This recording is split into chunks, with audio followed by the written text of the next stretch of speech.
How can civic virtue and self-interest actually coexist?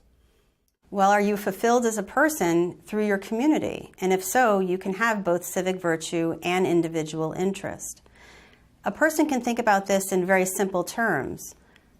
Are there baseball players that are good for baseball? And are there baseball players that hurt the sport? Is what's good for you sometimes good for the whole? And that can be true of any institution, including a member of Congress, a person who exists in a university, to any type of private citizen. What's good for you could be good for the whole and vice versa. Well, what did the founders then see as the roles of religion and education in regard to citizenship? Well, as I said earlier, virtue is important as part of a category of duties. In other words, it's a state of mind. Citizenship is not just words on a paper.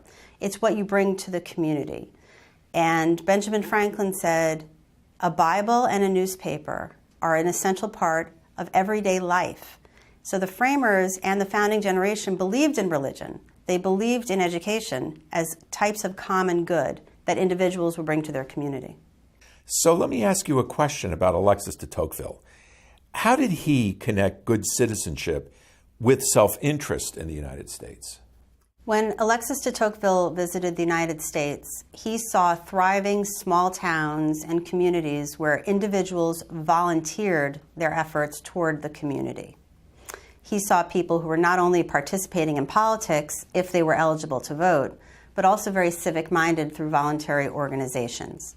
He assumed that because people had choices of what to do with their time, that the participation in these types of organizations were furthering both their community and their own personal goals.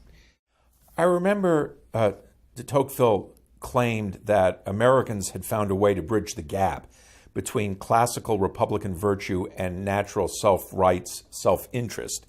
Is there evidence for that claim? He termed that enlightened self-interest, which means that you're not a swashbuckling individualist, and that's for your own personal reasons.